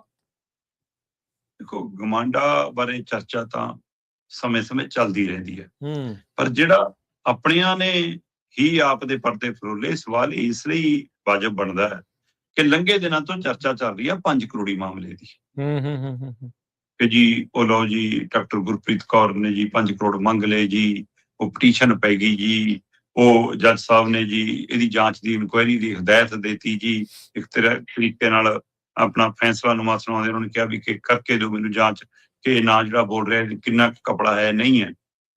ਦੂਸਰਾ ਮਾਮਲਾ ਆ ਗਿਆ ਜੀ ਕਿ ਈਡੀ ਨੇ ਜੀ ਪ੍ਰੈਸ ਨੋਟ 'ਚ ਨਾ ਆ ਗਿਆ ਜੀ, ਈਡੀ ਨੇ ਜੀ ਡੀਜੀਪੀ ਨੂੰ ਲਿਖਤਾ ਜੀ, OST ਦਾ ਮਾਮਲਾ ਆ ਗਿਆ। ਇਹਦਾ ਮਤਲਬ ਸੀਐਮ ਸਾਹਿਬ ਦੇ ਦਫ਼ਤਰ ਤੋਂ ਲੈ ਕੇ ਸੀਐਮ ਸਾਹਿਬ ਦੇ ਘਰ ਤੱਕ ਭ੍ਰਿਸ਼ਟਾਚਾਰ ਦੇ ਸਵਾਲ ਉੱਠ ਖੜੇ ਹੋਏ। ਪਰ ਇਹਨਾਂ ਦੋਹਾਂ ਸਵਾਲਾਂ ਤੁਸੀਂ ਕਹੋ ਜੀ ਇਹ ਤਾਂ ਬਾਹਰਲੇ ਨੇ, ਇਹ ਤਾਂ ਜੀ ਕੇਂਦਰੀ ਏਜੰਸੀਆਂ ਨੇ, ਉਹ ਤੰਗ ਕਰਦੀਆਂ ਨੇ ਜੀ, ਇਹ ਤਾਂ ਕਿਸੇ ਨੇ ਪਟੀਸ਼ਨ ਪਾਈ ਹੈ ਜੀ, ਉਹਦੇ ਰਾਹੀਂ ਗੱਲ ਤੁਰੀ ਹੈ ਜੀ, ਇਸ ਲਈ ਤਾਂ ਸਾਨੂੰ ਬਦਨਾਮ ਕਰਦੇ ਨੇ। ਭਾਈ ਤੁਸੀਂ ਇੱਥੇ ਕਹਿ ਕੇ ਬਚ ਸਕਦੇ ਹੋ ਇਹ ਗੱਲ, ਪਰ ਜੇ ਤੁਹਾਡਾ ਆਪਣਾ ਮੈਂਬਰ ਪਾਰਲੀਮੈਂਟ, ਔਰ ਉਹ ਵੀ ਉਹ ਜਿਹੜਾ ਮੁੱਖ ਮੰਤਰੀ ਭਗਵੰਤ ਮਾਨ ਜੀ ਦਾ ਖਾਸ ਮੰਨਿਆ ਜਾਂਦਾ ਹੋਵੇ, ਔਰ ਉਹਦੀ ਆਪਣੀ ਦਿੱਖ, ਆਪਣੀ ਇਮੇਜ ਬਹੁਤ ਸਾਫ਼ ਹੋਵੇ। ਮੈਂ ਗੱਲ ਕਰ ਰਿਹਾ ਸ਼੍ਰੀ ਅਨੰਦਪੁਰ ਸਾਹਿਬ ਹਲਕੇ ਤੋਂ ਆਮ ਆਦਮੀ ਪਾਰਟੀ ਦੇ MP ਮਾਲਵਿੰਦਰ ਸਿੰਘ ਕੰਗ ਦੀ। ਮਾਲਵਿੰਦਰ ਸਿੰਘ ਕੰਗ ਕੱਲੇ MP ਨਹੀਂ ਹੈਗੇ ਆਮ ਆਦਮੀ ਪਾਰਟੀ ਦੇ, ਇਹਨਾਂ ਦੇ ਸੰਕਟ ਮੋਚਕ ਵੀ ਨੇ। ਜਦੋਂ ਇਹਨਾਂ ਤੇ ਕੋਈ ਵਿਪਤਾ ਪੈਂਦੀ ਹੈ, ਫਿਰ ਮੀਡੀਆ ਚੋਂ ਸਾਰੇ ਭੱਜਦੇ ਨੇ, ਫਿਰ ਮਾਲਵਿੰਦਰ ਕੰਗ ਨੂੰ ਬਿਠਾ ਲੈਂਦੇ ਨੇ ਲੈ ਕੇ, ਜੀ ਤੁਸੀਂ ਸੰਭੋ ਜੀ, ਹੁਣ ਸਾਥੋਂ ਤਾਂ ਸੰਭਲਦਾ ਨਹੀਂ। ਚਾਹੇ ਸਰਕਾਰ ਬਣਨ ਤੋਂ ਪਹਿਲਾਂ ਦੀ ਕਵਾਇਦ ਹੋਵੇ, ਚਾਹੇ ਸਰਕਾਰ ਬਣਨ ਤੋਂ ਬਾਅਦ ਦੀਆਂ ਘਟਨਾਵਾਂ ਹੋਣ, ਚਾਹੇ ਮੁੱਖ ਮੰਤਰੀ ਵੱਲੋਂ ਜੀ ਉਹ ਮਾਘੀ ਮੇਲੇ ਤੇ ਕੀਤਾ ਐਲਾਨ ਹੋਵੇ ਕਿ ਲੱਭ ਗਏ ਜੀ ਲਾਪਤਾ ਪਾਵਨ ਸਰੂਪ, ਫਿਰ ਉਹ ਤੋਂ ਬਾਅਦ ਸੈਟਲਮੈਂਟ ਕਰਨ ਦੇ ਲਈ ਭੇਜੋ ਜੀ ਮਾਲਵਿੰਦਰ ਕੰਗ ਹੋਰਾਂ ਨੂੰ, ਕਿਉਂਕਿ ਦਾੜਾ ਪ੍ਰਕਾਸ਼ ਹੈ ਜੀ, ਸਿੱਖੀ ਚਿਹਰਾ ਸਰੂਪ ਹੈ ਜੀ, ਲਾ ਦਿਓ ਜੀ ਮੂਹਰੇ। ਅੱਛਾ ਜੀ, ਲਓ ਜੀ ਆਹ ਹੁਣ ਜਿਹੜਾ ਬੇਅਦਬੀ ਰੋਕੂ ਐਕਟ ਲਿਆਂਦਾ ਉਹਦੇ ਮਾਮਲੇ ਚ ਉਲਝ ਗਏ, ਚਲੋ ਜੀ ਮਾਲਵਿੰਦਰ ਕੰਗ ਜੀ ਹੋ ਜਾਓ ਮੂਹਰੇ। ਫਿਰ ਉਹ ਜਿਹੇ ਟਾਈਮ ਤੇ ਇਹਨਾਂ ਨੂੰ ਸੰਕਟ ਮੋਚਕ ਵਜੋਂ ਵੀ ਵਰਤਦੇ ਆ। ਪਰ ਹੁਣ ਮਾਲਵਿੰਦਰ ਕੰਗ ਨੇ ਪਟਾਰਾ ਖੋਲਤਾ। ਪਹਿਲਾਂ ਕਦੇ ਕਦੇ ਉਹਨਾਂ ਨੇ ਚੁੰਡੀ ਵੱਢੀ ਹੈ, ਖਾਸ ਕਰਕੇ ਜਦੋਂ ਜਿਵੇਂ ਇਹ ਰਾਘਵ ਚੱਡਾ ਐਂਡ ਪਾਰਟੀ ਗਏ ਤਾਂ ਉਹਨਾਂ ਨੇ ਕਿਹਾ ਸੀ ਵੀ ਸੋਚੋ, ਲਿਆਉਣ ਲੱਗੇ ਵੀ ਸੋਚਣਾ ਸੀ, ਤੇ ਹੁਣ ਜੇ ਚਲੇ ਗਏ ਤਾਂ ਵੀ ਸੋਚ ਲਓ। ਫਿਰ ਉਹਨਾਂ ਦੇ ਇਹੋ ਜਿਹੇ ਟਵੀਟ ਨੂੰ ਹਟਾਉਣ ਦੀ ਕਵਾਇਦ ਵੀ ਤੁਰਦੀ ਹੈ ਕਿ ਇਹਨੂੰ ਪ੍ਰਾਈਵੇਟ ਕਰ ਦਿਓ, ਹਟਾ ਦਿਓ। ਚਲੋ, ਗਵਾਂਡਾ ਬਾਰੇ ਉਹਨਾਂ ਨੇ ਹੁਣ ਖੁੱਲ ਕੇ ਕਹਿਤਾ ਕਿ ਭਾਈ ਇਹ ਹੈਗਾ ਭ੍ਰਿਸ਼ਟਾਚਾਰ ਦਾ ਅੱਡਾ। ਇਹ ਕਰਦਾ ਵਸੂਲੀ, ਤੇ ਜਿਹੜਾ ਇਹਨਾਂ ਦੀ ਜੇਬ ਭਰਦਾ ਉਹਦੇ ਕੰਨੀ ਤਾਂ ਨਹੀਂ ਝਾਕਦੇ ਇਹ। ਜਿਹੜਾ ਇਹਨਾਂ ਦੀ ਜੇਬ ਗਰਮ ਨਹੀਂ ਕਰਦਾ ਫਿਰ ਉਹਦੀਆਂ ਘਰ ਬਾਹਰ ਦੁਕਾਨਾਂ ਤੋੜਨ ਚਲੇ ਜਾਂਦੇ ਨੇ। ਅਸਲ 'ਚ ਮਾਮਲਾ ਕੀ ਹੋਇਆ? ਮਾਮਲਾ ਇਹ ਹੋਇਆ ਕਿ ਮੋਹਾਲੀ ਖੇਤਰ ਦੇ ਵਿੱਚ ਜਿਹੜੇ ਪਿੰਡ ਪੈਂਦੇ ਨੇ, ਕਸਬੇ ਪੈਂਦੇ ਨੇ, ਉਹ ਮਤਲਬ ਕਿ ਇਹ ਗ੍ਰੇਟਰ ਜਿਹੜਾ ਮੋਹਾਲੀ ਏਰੀਆ ਉਹਦੇ ਅੰਦਰ ਆਉਂਦੇ ਨੇ, ਗਵਾਂਢਾਂ ਦੇ ਅੰਡਰ ਆਉਂਦੇ ਨੇ। ਉਹਦੇ ਤਹਿਤ ਕਿਹਾ ਜਾਂਦਾ ਜੀ ਕਿ ਮਾਸਟਰ ਪਲਾਨ ਦਾ ਹਿੱਸਾ ਜੀ, ਇੱਥੇ ਤੁਸੀਂ ਕੁਝ ਵੀ ਆਪਣੇ ਆਪ ਉਸਾਰੀ ਨਹੀਂ ਕਰ ਸਕਦੇ। ਸੋ ਇਸ ਲਈ ਫਿਰ ਉੱਥੇ ਜੇ ਕੋਈ ਆਪਣੇ ਪਲਾਟ ਦੇ ਵਿੱਚ, ਆਪਣੇ ਖੇਤ ਦੇ ਵਿੱਚ, ਆਪਣੇ ਬਾੜੇ ਦੇ ਵਿੱਚ ਕਿਸੇ ਨੇ ਕੋਈ ਦੁਕਾਨ ਬਣਾ ਲਈ, ਕਿਸੇ ਨੇ ਕੋਈ ਛੱਪਰ ਪਾ ਲਿਆ, ਕਿਸੇ ਨੇ ਕੋਈ ਸ਼ੈੱਡ ਪਾ ਲਿਆ, ਕਿਸੇ ਨੇ ਘਰ ਦਾ 2 ਕੋਠੇ ਛੱਤ ਲਏ, ਫਿਰ ਗਵਾਂਢਾ ਜਦੇ ਪੀਲਾ ਪੰਜਾ ਲੈ ਕੇ ਤੋੜਨ ਚਲਾ ਜਾਂਦਾ। ਪਰ ਉਹਦੇ ਵਿੱਚ ਤੋੜਨ ਲੱਗਿਆ ਫਿਰ ਇਹ ਧਿਆਨ ਰੱਖਿਆ ਜਾਂਦਾ ਕਿ ਅੱਛਾ ਇਹ ਮਹੀਨਾ ਬੱਧੀ ਦਿੰਦਾ, ਫਿਰ ਇਹਦੇ ਕੰਨੀ ਨਹੀਂ ਦੇਖਣਾ। ਇਹਨੇ ਜੇਬ ਗਰਮ ਕਰਤੀ, ਫਿਰ ਇਹਦੇ ਕੰਨੀ ਨਹੀਂ ਦੇਖਣਾ। ਹੁਣ ਹੋਇਆ ਕੀ, ਇੱਥੇ ਦਾ ਇੱਕ ਪਿੰਡ ਹੈ ਮੋਹਾਲੀ ਦੇ ਖੇਤਰ 'ਚ ਪੈਂਦਾ, ਸੈਣੀ ਮਾਜਰਾ। ਤੇ ਮੈਂ ਦੱਸ ਦਿਆਂ ਕਿ ਮੋਹਾਲੀ ਵੀ ਸ਼੍ਰੀ ਅਨੰਦਪੁਰ ਸਾਹਿਬ ਲੋਕ ਸਭਾ ਹਲਕੇ ਦਾ ਹੀ ਖੇਤਰ ਹੈ, ਤੇ ਇਸ ਲਈ ਮਾਲਵਿੰਦਰ ਕੰਗ ਇੱਥੋਂ ਦੇ ਵੀ ਮੈਂਬਰ ਪਾਰਲੀਮੈਂਟ ਨੇ। ਤੇ ਉਸ ਪਿੰਡ ਦੇ ਵਿੱਚ ਫਰਨੀਚਰ ਦੀਆਂ ਦੁਕਾਨਾਂ ਲੋਕਾਂ ਨੇ ਆਪਣੇ ਪੱਧਰ ਤੇ ਛੱਡ ਛੁੱਟ ਬਣਾ ਕੇ ਆਪਣੇ ਮਤਲਬ ਖੋਲ ਲੀਆਂ, ਜਿਹੜੀਆਂ ਗਵਾਂਢਾ ਕਹਿੰਦਾ ਵੀ ਇਹ ਗੈਰ ਕਾਨੂੰਨੀ ਨੇ। ਤੇ ਜੀ ਉਹਨਾਂ ਨੂੰ ਨੋਟਿਸ ਜਾਂਦੇ ਨੇ, ਕਦੇ ਤੋੜੇ ਆਉਂਦੇ ਨੇ, ਕਦੇ ਕੁਛ ਕਰੇ ਆਉਂਦੇ ਨੇ। ਤੇ ਮਾਲਵਿੰਦਰ ਕੰਗ ਕੋਲ ਉਹਨਾਂ ਲੋਕਾਂ ਨੇ, ਉਸ ਪਿੰਡ ਦੇ ਲੋਕਾਂ ਨੇ ਪਹੁੰਚ ਕੀਤੀ ਕਿ ਬਈ ਅਸੀਂ ਆਪਣੇ ਆ ਕੰਮਕਾਰ ਮਾੜੇ ਮੋਟੇ ਚਲਾਉਂਦੇ ਆ, ਪਰ ਜਿਹੜੇ ਤਾਂ ਇੱਥੇ ਬੜੇ ਕਾਰੋਬਾਰੀ ਨੇ ਉਹਨਾਂ ਦੇ ਸ਼ੈੱਡ ਕਨੀ ਤਾਂ ਦੇਖਦੇ ਵੀ ਨਹੀਂ ਗਏ। ਠੀਕ ਹੈ, ਕਿਉਂਕਿ ਉੱਥੋਂ ਇਹਨਾਂ ਨੂੰ ਮਹੀਨਾ ਪੱਤੀ ਮਿਲਦਾ, ਤੇ ਸਾਡਾ ਜਿਹਦਾ ਛੋਟਾ ਮੋਟਾ ਕੋਈ ਕੰਮ ਹੈ ਉਹਨੂੰ ਆ ਕੇ ਤੋੜ ਜਾਂਦੇ ਨੇ। ਮਾਲਵਿੰਦਰ ਕੰਗ ਕਹਿੰਦਾ ਵੀ ਏਦਾਂ ਨਹੀਂ ਹੋਊਗਾ, ਜਾਂ ਸਭ ਦੇ ਟੁੱਟਣਗੇ ਜਾਂ ਸਭ ਦੇ ਨਹੀਂ ਟੁੱਟਣਗੇ। ਤੇ ਉਹਨਾਂ ਨੇ ਇਹਦੇ ਸੀਏ ਨੂੰ ਫੋਨ ਮਿਲਾ ਕੇ ਕਿਹਾ ਗਵਾਂਢਾ ਨੂੰ। ਵੈਸੇ ਤਾਂ ਗਵਾਂਢਾ ਦੇ ਮੁਖੀ ਜਿਹੜੇ ਪੰਜਾਬ ਦੇ ਚੀਫ ਸੈਕਟਰੀ ਨੇ ਉਹ ਨੇ, ਤੇ ਉਹਨਾਂ ਨੇ ਜਦੋਂ ਫੋਨ ਮਿਲਾ ਕੇ ਇਹਨਾਂ ਨੂੰ ਸੀਏ ਨੂੰ ਕਿਹਾ ਵੀ ਕਿ ਦੇਖ ਵੀ ਐ ਨਾ ਕਰੀ, ਜਾਂ ਤਾਂ ਸਾਰੇ ਤੋੜ ਆਇਓ ਜਾਂ ਕਿਸੇ ਕੰਨੀ ਨਾ ਜਾਇਓ। ਠੀਕ ਹੈ ਸਾਹਿਬ, ਮੈਨੂੰ ਧਿਆਨ 'ਚ ਆ ਗਿਆ ਜੀ, ਮੈਂ ਹੁਣੇ ਜੇਈ ਦੀ ਡਿਊਟੀ ਲਾ ਦੇਣਾ, ਕਰ ਦੇਣਾ। ਠੀਕ ਹੈ। ਤੇ ਰਾਤ ਨੂੰ ਮੁੰਡਿਆਂ ਨੇ ਵੀਡੀਓ ਚੱਕ ਕੇ ਪਾ ਕੇ ਮਾਲਵਿੰਦਰ ਕੰਗ ਨੂੰ ਫੋਨ ਮਿਲਾ ਲਿਆ, ਕਿਹਾ ਦੇਖ ਲਓ ਬਾਈ ਜੀ, ਤੁਸੀਂ ਤਾਂ ਕਹਿੰਦੇ ਸੀ ਚਿੰਤਾ ਨਾ ਕਰੋ, ਜਾਂ ਸਭ ਦੇ ਟੁੱਟਣਗੇ ਜਾਂ ਕਿਸੇ ਦੇ ਨਹੀਂ। ਕਿਉਂਕਿ ਉਹ ਕਹਿੰਦੇ ਮੈਂ ਉਹਨਾਂ ਨੂੰ ਵੀ ਕਹਿੰਦਾ ਸੀ ਵੀ ਤੁਸੀਂ ਗਲਤ ਪਾਈਪ ਤਾਂ ਗਲਤ ਨੇ, ਇਸ ਲਈ ਫਿਰ ਟੁੱਟਣਗੇ, ਸਭ ਦੇ ਟੁੱਟਣਗੇ। ਪਰ ਕਹਿੰਦੇ ਉਹੀ ਕੰਮ ਹੋਇਆ, ਬੜਿਆਂ ਦੇ ਛੱਡਤੇ, ਜਿਹੜੇ ਸੇਵਾ ਕਰਦੇ ਸੀ, ਮੱਥੇ ਟੇਕਦੇ ਸੀ, ਚੌਂਕੀਆਂ ਭਰਦੇ ਸੀ ਗਵਾਂਢਾਂ ਵਾਲੇ ਦੀਆਂ, ਤੇ ਬਾਕੀਆਂ ਦੇ ਵਿਚਾਰੇ ਛੋਟੇ ਮੋਟਿਆਂ ਦੇ ਤੋੜਤੇ। ਕਹਿੰਦੇ ਫਿਰ ਮੈਂ ਫੋਨ ਦੁਬਾਰਾ ਮਿਲਾ ਲਿਆ, ਤੇ ਕਹਿੰਦੇ ਮੈਂ ਗਾਲ ਬਾਈ। ਤੇ ਮੈਂ ਕਿਹਾ ਕਿ ਤੁਹਾਨੂੰ ਮੈਂ ਦੱਸੂਗਾ, ਹੁਣ ਤੁਸੀਂ ਜਿਹੜੇ ਧੰਦੇ ਚਲਾਉਣੇ ਹੋ ਨਾ।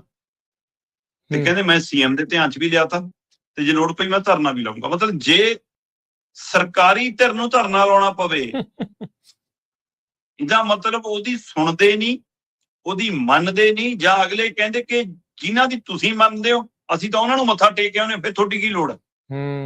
ਚੜਾਵਾ ਕਿਹਨੂੰ ਚੜਦਾ? ਗਵਾਂਢ ਵਾਲਾ। ਕੀ ਇਕੱਲੇ ਹੀ ਛੱਕੀ ਜਾਂਦੇ ਨੇ? ਜੇ ਇਕੱਲੇ ਨਹੀਂ ਛੱਡਦੇ ਫਿਰ ਤਾਂ ਹੁਣ ਤੱਕ ਹਾਈ ਕਮਾਂਡ ਵੀ ਰੌਲਾ ਪਾ ਲੈਂਦਾ ਕਿ ਕਰੀਏ ਕਾਰਵਾਈ, ਇਹ ਕਿਆ ਹੋ ਰਿਹਾ। ਇਹਦਾ ਮਤਲਬ ਕਿਤੇ ਮੱਥਾ ਦਿੱਲੀ ਤਾਂ ਟੇਕੀ ਜਾਂਦੇ ਜਾ ਕੇ ਅੱਗੇ, ਸਿੱਧਾ ਹੀ ਸਿੱਧਾ। ਇਹ ਕਿਉਂ ਸਵਾਲ ਆਇਆ? ਲੰਘੇ ਦਿਨੀ ਇਸੇ ਪਲੇਟਫਾਰਮ ਤੇ ਮੈਂ ਗਵਾਂਢਾ ਦੇ ਹਵਾਲੇ ਨਾਲ, ਸ਼ਾਇਦ 18 ਜਾਂ 19 ਅਗਸਤ ਦੀ ਖਬਰ ਹੈ ਜਿਹੜੀ ਆਪਾਂ ਸਾਂਝੀ ਕੀਤੀ ਸੀ ਕਿ ਭਾਈ ਗਵਾਂਢਾ ਨੇ 5000 ਏਕੜ ਜ਼ਮੀਨ ਲੈਣੀ ਹੈ। ਤੇ ਉਹ 5000 ਏਕੜ ਜ਼ਮੀਨ ਲੈਣ ਲਈ ਰਾਜਕਰਨਵੀਰ ਜੀ ਇਹਨਾਂ ਨੇ ਤਜਵੀਜ਼ ਪਾਸ ਕੀਤੀ ਕਿ ਆਪਾਂ ਨੂੰ 15000 ਕਰੋੜ ਲੋਨ ਲੈਣਾ ਪੈਣਾ। ਅੱਛਾ। ਗਵਾਂਢਾ ਸਰਕਾਰ ਦਾ ਵਿੰਗ ਹੈ, ਜਿਹੜੇ ਪੰਜਾਬ ਦੇ ਚੀਫ ਸੈਕਟਰੀ ਨੇ ਉਹ ਇਹਦੀ ਅਗਵਾਈ ਕਰਦੇ ਨੇ। ਬਕਾਇਦਾ ਤੌਰ ਤੇ ਅਧਿਕਾਰਕ ਤੌਰ ਤੇ ਬੈਠਕ ਹੁੰਦੀ ਹੈ, ਬੈਠਕ 'ਚ ਤਜਵੀਜ਼ ਪਾਸ ਹੁੰਦੀ ਹੈ ਕਿ ਆਪਾਂ 5000 ਏਕੜ ਜ਼ਮੀਨ ਲੈਣ ਦੇ ਲਈ 15000 ਕਰੋੜ ਦਾ ਲੋਨ ਲਵਾਂਗੇ, ਤੇ ਜਿਹੜੇ ਨੇ ਬ੍ਰੋਕਰ ਨੇ ਜਾਂ ਬੈਂਕ ਵਾਲੇ ਨੇ ਜਾਂ ਦਲਾਲ ਨੇ ਆਪਾਂ ਨੂੰ ਲੋਨ ਦਿਵਾਉਣਾ, ਉਹਨੂੰ ਆਪਾਂ 200 ਕਰੋੜ ਦਾ ਕਮਿਸ਼ਨ ਦੇਣਾ। ਸਰਕਾਰੀ ਅਦਾਰਾ ਲੋਨ ਲੈਣ ਲੱਗੇ ਜੇ ਕਮਿਸ਼ਨ ਦਊਗਾ, ਫਿਰ ਹਿਸਾਬ ਲਾ ਲਓ ਕਿ ਇਹ ਕਿਹੜਾ ਖੇਡ ਹੈ। ਹੁਣ ਇਹ ਕਮਿਸ਼ਨ ਦਲਾਲ ਦੀ ਜੇਬ 'ਚ ਜਾਣਾ ਸੀ ਕਿ ਜਿਹੜੇ ਮੀਟਿੰਗ 'ਚ ਫੈਸਲਾ ਕਰ ਰਹੇ ਸੀ ਕਿਸੇ ਦੀ, ਉਹਨਾਂ ਦੀ ਜੇਬਾਂ 'ਚ ਜਾਣਾ ਸੀ। ਆਪੇ ਤਾਂ ਨਹੀਂ ਕਮਿਸ਼ਨ ਵੰਡਣਗੇ ਜੀ, ਦੇਣਾ ਪੈ ਗਿਆ ਲੋਨ ਲੈਣ ਲਈ। 191.16 ਕਰੋੜ ਦੇ ਕਮਿਸ਼ਨ ਦੀ ਤਜਵੀਜ਼ ਪਾਸ ਕੀਤੀ ਆ ਮੀਟਿੰਗ 'ਚ ਇਹਨਾਂ ਨੇ। ਤੇ ਇੱਥੋਂ ਦਾ ਲਾ ਲਓ ਜਿਹੜੇ ਲੋਨ ਲੈਣ 'ਚ ਕਮਿਸ਼ਨ ਖਾ ਸਕਦੇ ਨੇ, ਤੇ ਫਿਰ ਉਹ ਦੁਕਾਨ ਵਾਲਿਆਂ ਨੂੰ ਉਹਨਾਂ ਲਈ 200 ਕਰੋੜ ਕੀ ਤੇ 200 ਰੁਪਈਆ ਵੀ ਕਿ ਉਹਦਾ ਕੁਝ ਵੀ ਲੈ ਲੈਣਗੇ ਜਦੋਂ ਰਿਸ਼ਵਤ ਲੈਣ ਤੇ ਹੀ ਆ ਗਏ। ਸਹੀ ਗੱਲ, ਫਿਰ ਤਾਂ ਸਭ ਕੁਝ। ਸੋ ਇਸ ਲਈ ਇਹ ਬੜਾ ਕੱਪੜੇ ਦਾ ਅੱਡਾ ਹੈ, ਪ੍ਰੋਪਰਟੀ ਡੀਲਰ ਦਾ ਧੰਦਾ ਕਰਦੇ ਨੇ, ਵਿਕਾਸ ਦਾ ਧੰਦਾ ਨਹੀਂ ਕਰਦੇ।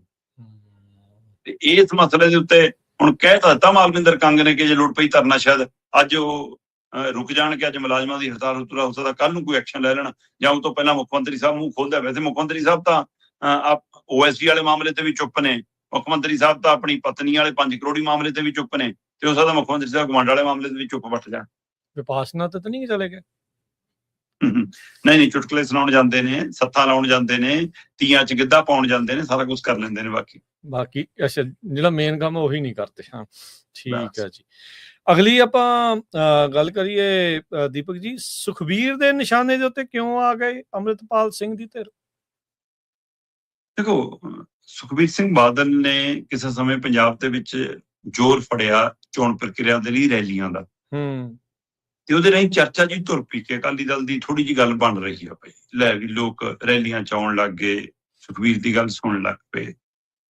ਉਹ ਤੋਂ ਬਾਅਦ ਇੱਕਦਮ ਫੇਰ ਉਹ ਗ੍ਰਾਫ ਥੱਲੇ ਚਲਾ ਗਿਆ, ਜਿਵੇਂ ਤੀਰ ਉੱਪਰ ਨੂੰ ਗਿਆ, ਜਿੰਨੀ ਤੇਜ਼ੀ ਨਾਲ ਉਨੀ ਤੇਜ਼ੀ ਨਾਲ ਥੱਲੇ ਜਿਹਨੂੰ ਆ ਗਿਆ। ਫਿਰ ਆਹ ਘਟਨਾ ਵਾਪਰ ਗਈ ਲੰਘੇ ਦਿਨੀ, ਜਿਹੜੀ ਜਦੋਂ ਮਤਲਬ ਕਿ ਉੱਥੇ ਮਹਾਰਾਸ਼ਟਰ ਗਏ ਹਨਾ, ਤਖ਼ਤ ਸ੍ਰੀ ਹਜ਼ੂਰ ਸਾਹਿਬ, ਉੱਥੇ ਜੋ ਘਟਨਾ ਵਾਪਰੀ, ਉਹ ਤੋਂ ਬਾਅਦ ਫੇਰ 15-20 ਦਿਨਾਂ ਲਈ ਸੀਨ ਤੋਂ ਪਰੇ ਹੋ ਗਏ। ਪਰ ਉਹਨਾਂ ਦਿਨਾਂ ਚ ਹਰਸਿਮਰਤ ਨੇ ਕਾਫੀ ਮੋਰਚਾ ਸਾਂਭਿਆ, ਤੇ ਉਹ ਸਾਂਭੇ ਹੋਏ ਮੋਰਚੇ ਦੇ ਵਿੱਚ ਬੀਬੀ ਹਰਸਿਮਰਤ ਕੌਰ ਬਾਦਲ ਨੇ ਵੀ ਇਹ ਗੱਲ ਨੂੰ ਉਭਾਰਿਆ ਕਿ ਲੈ ਵੀ ਸਾਡੀ ਗੱਲ ਬਣ ਰਹੀ ਆ, ਗੱਠਜੋੜ ਹੋ ਰਿਹਾ। ਵਿਕਰਮ ਮਜੀਠੀਆ ਵੀ ਉਹਦੀ ਪੈਰਵੀ ਕਰਨ ਲੱਗ ਪਏ, ਸੁਖਬੀਰ ਬਾਦਲ ਮਿਲ ਕੇ ਆਏ ਸੀ ਨਰਿੰਦਰ ਮੋਦੀ ਨੂੰ। ਇਹ ਜਦੋਂ ਮੁੱਢਲੀ ਲੀਡਰਸ਼ਿਪ ਇਸ ਗੱਲ ਤੇ ਆਈ ਤਾਂ ਲੱਗਿਆ ਕਿ ਲੈ ਵੀ ਗੱਲ ਬਣ ਰਹੀ ਹੈ। ਹੁਣ ਸੁਖਬੀਰ ਬਾਦਲ ਵਾਪਸ ਪਰਤੇ, ਦਮਦਮਾ ਸਾਹਿਬ ਆ ਕੇ ਮੱਥਾ ਟੇਕਿਆ, ਤੇ ਉਸ ਤੋਂ ਬਾਅਦ ਕੱਲ ਮਲੋਟ ਦੇ ਵਿੱਚ ਸੰਬੋਧਨ ਕਰ ਰਹੇ ਸੀ ਜੀ, ਤੇ ਸੰਬੋਧਨ ਕਰਦਿਆਂ ਕਹਿਣ ਲੱਗ ਪਏ ਜੀ ਕਿ ਦੇਖੋ ਵੀ ਇਹ ਵਾਰਸ ਪੰਜਾਬ ਦੀ ਜਥੇਬੰਦੀ ਨੂੰ ਪੁੱਛਿਓ, ਕਿ ਅੰਮ੍ਰਿਤਪਾਲ ਸਿੰਘ ਦੇ ਪਰਿਵਾਰ ਨੂੰ ਪੁੱਛਿਓ, ਜਦੋਂ 84 ਤੇ ਹਮਲਾ ਹੋਇਆ ਤਦ ਇਹ ਕਿਹੜੀ ਕਾਂਗਰਸ ਨਾਲ ਖੜੇ ਸੀ, ਇਹ ਕਿਹਨਾਂ ਦੇ ਨਾਲ ਸੀ, ਤੇ ਇਹ ਦੁਬਈ ਤੋਂ ਆਇਆ ਤੇ ਕੀ ਕਰਨ ਆਇਆ, ਇਹਦੇ ਪਿੱਛੇ ਮਨਸ਼ਾ ਕੀ ਹੈ, ਇਹ ਜਿਹੜੇ ਬੰਦੀ ਸਿੰਘਾਂ ਦੀ ਰਿਹਾਈ ਲਈ ਰੌਲਾ ਪਾਉਂਦੇ ਨੇ, ਜਦੋਂ ਤੱਕ ਅੰਮ੍ਰਿਤਪਾਲ ਅੰਦਰ ਨਹੀਂ ਸੀ ਤਦ ਤੱਕ ਕਿਉਂ ਨਹੀਂ ਪਾ ਲਿਆ, ਹੁਣ ਅੰਮ੍ਰਿਤਪਾਲ ਲਈ ਪਾਉਂਦੇ ਨੇ, ਇਹ ਉਹਦੇ ਲਈ ਨਹੀਂ ਪਾਉਂਦੇ। ਮਤਲਬ ਜੋ ਉਹਨਾਂ ਨੂੰ ਲੱਗਿਆ ਇਸ ਪੱਖ ਤੋਂ ਰਾਜਨੀਤਿਕ ਤੌਰ ਤੇ ਉਹਨਾਂ ਨੇ ਕਿਹਾ। ਪਰ ਕੀ ਇਹ ਮਹਿਜ ਇੱਕ ਰਾਜਨੀਤਿਕ ਧਿਰ ਨੂੰ ਚੁਣੌਤੀ ਦੇਣ ਦੀ ਉਹ ਪ੍ਰਕਿਰਿਆ ਸੀ, ਜਾਂ ਇਹਦੇ ਪਿੱਛੇ ਕੁਝ ਹੋਰ ਹੈ? ਕੀ ਸੁਖਬੀਰ ਬਾਦਲ ਨੇ ਜਿਹੜਾ ਨਿਸ਼ਾਨੇ ਤੇ ਰੱਖਿਆ ਵਾਰਸ ਪੰਜਾਬ ਨੂੰ ਜਾਂ ਅੰਮ੍ਰਿਤਪਾਲ ਦੀ ਧਿਰ ਨੂੰ, ਕੀ ਉਹ ਇਸ ਗੱਲ ਕਾਰਨ ਰੱਖਿਆ ਕਿ ਉਹਨਾਂ ਨੂੰ ਲੱਗ ਰਿਹਾ ਕਿ ਲੈ ਵੀ ਸਾਡੀ ਵੋਟ ਖੋ ਕੇ ਲੈ ਕੇ ਜਾ ਰਹੀ ਹੈ ਧਿਰ? ਕੀ ਸਾਡੀ ਵੋਟ ਦੇ ਉੱਤੇ ਡਾਕਾ ਪੈ ਗਿਆ? ਕੀ ਸਾਡੀ ਵੋਟ ਸਾਰੀ ਖਿਸਕ ਕੇ ਪੰਥਕ ਵੋਟ ਜਿਹੜੀ ਹੈ, ਅਕਾਲੀ ਵੋਟ ਜਿਹੜੀ ਹੈ, ਉਹ ਸਾਰੀ ਅੰਮ੍ਰਿਤਪਾਲ ਦੀ ਧਿਰ ਨਾਲ ਜਾ ਰਹੀ ਹੈ? ਇਸ ਖਿਜਚ ਦੇ ਵਿੱਚੋਂ ਇਹ ਗੱਲ ਬੋਲੀ ਗਈ ਹੈ? ਜਾਂ ਹੁਣ ਤੱਕ ਜਿਹੜਾ ਉਹਨਾਂ ਨੂੰ ਇਹ ਸੀ ਕਿ ਪਤਾ ਨਹੀਂ ਬੀਜੇਪੀ ਹੱਥ ਫੜੂ ਨਹੀਂ ਫੜੂ, ਹੁਣ ਬੀਜੇਪੀ ਹੱਥ ਫੜ ਰਹੀ ਹੈ ਤਾਂ ਥੋੜੀ ਜਿਹੀ ਤਾਕਤ ਵੱਧ ਗਈ, ਇਸ ਲਈ ਲੱਗਿਆ ਕਿ ਲੈ ਵੀ ਹੁਣ ਖੁੱਲ ਕੇ ਬੋਲੀ, ਉਧਰੋਂ ਕੋਈ ਝੰਡੀ ਮਿਲੀ ਹੈ? ਕੀ ਇਹ ਰਾਜਨੀਤਿਕ ਸਥਿਤੀਆਂ ਬਦਲਣ ਦੇ ਸੰਕੇਤ ਨੇ? ਕਿ ਇਹਨੂੰ ਇਸ ਤਰੀਕੇ ਨਾਲ ਸਮਝੀਏ ਕਿ ਉਹਨਾਂ ਨੇ ਕਿਹਾ ਹੋਵੇ ਠੀਕ ਹੈ ਵੀ ਹੁਣ ਮੋਰਚਾ ਖੋਲ ਲਓ? ਕਿਉਂਕਿ ਪਹਿਲਾਂ ਇਹ ਵੀ ਮੰਨਿਆ ਜਾਂਦਾ ਸੀ ਕਿ ਬੀਜੇਪੀ ਜੇ ਇਕੱਲਿਆਂ ਲੜਦੀ ਹੈ ਤਾਂ ਜਿੰਨੀਆਂ ਪੰਥਕ ਧਿਰਾਂ ਅੱਡੋ-ਅੱਡ ਲੜਦੀਆਂ ਨੇ ਤੇ ਉਹਨਿਆਂ ਦਾ ਬੀਜੇਪੀ ਨੂੰ ਫਾਇਦਾ ਹੁੰਦਾ ਕਿ ਜੇ ਸਿੱਖ ਵੋਟ ਇੱਕ ਪਾਸੇ ਵੰਡੀ ਜਾਵੇ ਤੇ ਦੂਜੀ ਸ਼ਾਇਦ ਸ਼ਹਿਰੀ ਵੋਟ, ਵਪਾਰੀ ਵੋਟ, ਹਿੰਦੂ ਵੋਟ ਨਾਲ ਸਾਡੀ ਗੱਲ ਬਣ ਜਾਵੇ। ਸੋ ਇਹ ਜਿਹੜਾ ਬੀਜੇਪੀ ਦਾ ਪੈਂਤੜਾ ਸੀ, ਹੁਣ ਬੀਜੇਪੀ ਨੂੰ ਲੱਗਦਾ ਜੇ ਸੁਖਬੀਰ ਬਾਦਲ ਨਾਲ ਗੱਠਜੋੜ ਕਰਨਾ ਹੈ, ਪੁਨਰ ਸਰਜੀਤ ਨਾਲ ਗੱਠਜੋੜ ਕਰਨਾ ਹੈ, ਤਾਂ ਫਿਰ ਸਿੱਖ ਵੋਟ ਚਾਹੀਦੀ ਹੈ। ਤੇ ਕੀ ਏਦਾਂ ਸਿੱਖ ਵੋਟ ਵਾਪਸ ਆ ਜੂਗੀ ਸੁਖਬੀਰ ਬਾਦਲ ਕੋਲੇ ਬੋਲਣ ਨਾਲ? ਇਹ ਹੁਣ ਸੁਖਬੀਰ ਬਾਦਲ ਜਾਣਨ ਜਾਂ ਬੀਜੇਪੀ ਜਾਣੇ, ਪਰ ਮੰਨਿਆ ਜਾ ਰਿਹਾ ਕਿ ਹੁਣ ਇਹ ਗੱਠਜੋੜ ਦੇ ਬਹੁਤ ਨੇੜੇ ਚਲੇ ਗਏ ਨੇ, ਸਥਿਤੀਆਂ ਬਹੁਤ ਸਪਸ਼ਟ ਹੋ ਗਈਆਂ ਨੇ, ਸੀਟ ਵੰਡ ਦੀ ਪ੍ਰਕਿਰਿਆ ਤੇ ਗੱਲ ਆ ਗਈ ਆ, ਤੇ ਕਦੇ ਵੀ ਇਹਦਾ ਐਲਾਨ ਸੰਭਵ ਹੈ ਚੋਣਾਂ ਤੋਂ ਪਹਿਲਾਂ ਲੜਨਗੇ ਜ਼ਰੂਰ, ਕਿਉਂਕਿ ਬੀਜੇਪੀ ਵੱਲੋਂ ਹਾਈ ਕਮਾਂਡ ਵੱਲੋਂ ਪੰਜਾਬ ਭਾਜਪਾਈਆਂ ਨੂੰ ਸੁਨੇਹਾ ਦੇ ਦਿੱਤਾ ਗਿਆ ਹੁਣ ਤੁਸੀਂ ਗੱਠਜੋੜ ਤੇ ਕੁਝ ਨਹੀਂ ਕਹਿਣਾ, ਅਕਾਲੀ ਦਲ ਬਾਰੇ ਕੁਝ ਨਹੀਂ ਕਹਿਣਾ। ਪਹਿਲਾਂ ਜਿੰਨੀ ਹਾਈਪ ਬਣਾਉਣੀ ਸੀ ਬਣਾ ਲਈ, ਸ਼ਾਇਦ ਕਿ 117 ਪੇ ਲੜेंगे, ਕੱਲਿਆਂ ਲੜेंगे, ਸਭ ਪੇ ਲੜेंगे। ਹੁਣ ਮੈਨੂੰ ਲੱਗਦਾ ਉਹ ਸੌਦੇ ਦਾ ਰਾਹ ਖੁੱਲ ਗਿਆ। ਸੋ ਇਹ ਉਸ ਸੌਦਾ ਪਟਣ ਲੱਗਿਆ, ਫਿਰ ਸੁਖਬੀਰ ਬਾਦਲ ਦੀ ਆਵਾਜ਼ ਉੱਚੀ ਹੋ ਗਈ, ਸੁਰ ਬਦਲ ਗਿਆ, ਤਰੀਕਾ ਬਦਲ ਗਿਆ। ਕੀ ਉਹਦੇ ਵਿੱਚੋਂ ਹੈ ਜਾਂ ਇਸ ਖਿੱਚ ਦੇ ਵਿੱਚੋਂ ਹੈ ਕਿ ਬੀਜੇਪੀ ਕੋਲ ਤਾਂ ਹੋ ਸਕਦਾ ਆਪਣਾ ਵੋਟ ਬੈਂਕ ਕੋਈ ਕਰ ਲਵੇ, ਸ਼ਹਿਰੀ ਸ਼ੂਰੀ ਇਕੱਠਾ ਹੋ, ਪਰ ਸਾਡੇ ਕੋਲ ਸਾਡਾ ਵੋਟ ਬੈਂਕ ਬਚੂਗਾ ਕਿ ਨਹੀਂ ਬਚੂਗਾ?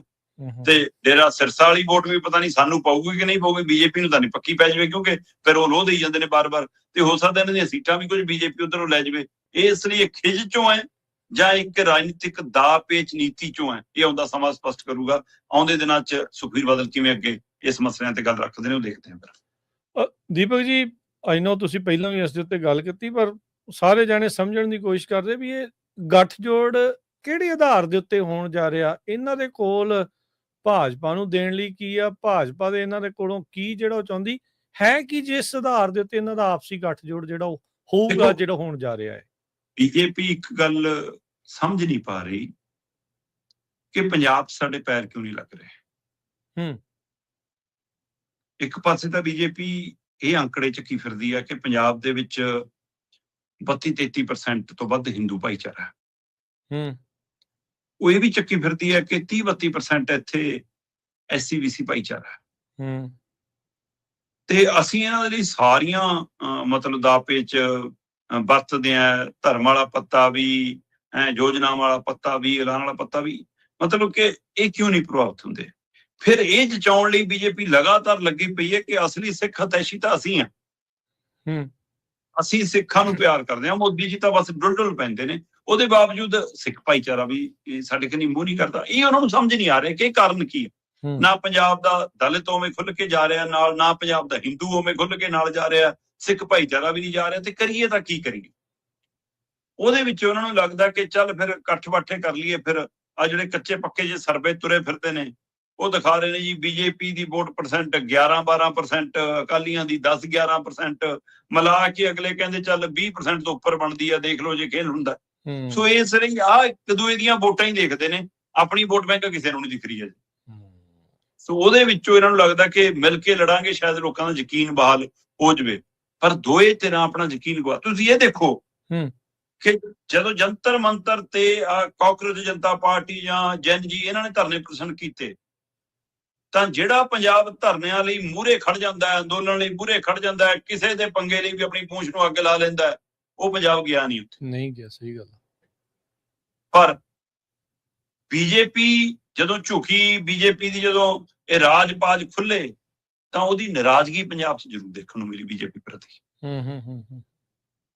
ਦੂਸਰਾ, ਬੀਜੇਪੀ ਦਾ ਆਪਣਾ ਜਿਹੜਾ ਪੱਕਾ ਕੈਡਰ ਕਹਿ ਸਕਦਾ ਮੈਂ, ਜਾਂ ਇਹਨਾਂ ਦੇ ਪੱਕੇ RSS ਦੇ ਜਿਹੜੇ ਵਰਕਰ ਹੈ ਉਹ ਕਹਿ ਸਕਦਾ ਮੈਂ, ਇਸ ਸਮੇਂ ਉਹ ਇਸ ਗੱਲੋਂ ਨਿਰਾਸ਼ ਨੇ ਕਿ ਜਿਨ੍ਹਾਂ ਦੇ ਖਿਲਾਫ ਅਸੀਂ ਪਿਛਲੇ 25-30 ਸਾਲਾਂ 'ਚ ਪੰਜਾਬ 'ਚ ਲੜਦੇ ਸੀ, ਉਹ ਤਾਂ ਸਾਰੇ ਸਿਰਾਂ ਤੇ ਬਿਠਾਤੇ ਲਿਆ ਕੇ ਸਾਡੇ, ਚਾਹੇ ਉਹ ਅਕਾਲੀਆਂ 'ਚੋਂ ਲਿਆਂਦੇ, ਚਾਹੇ ਕਾਂਗਰਸੀਆਂ ਤੋਂ ਲਿਆਂਦੇ, ਚਾਹੇ ਹੋਰ ਦਲਾਂ ਤੋਂ ਲਿਆਂਦੇ, ਉਹ ਸਾਰੇ ਤਾਂ ਹੁਣ ਅਹੁਦੇਦਾਰੀਆਂ 'ਚ ਬਿਠਾਤੇ।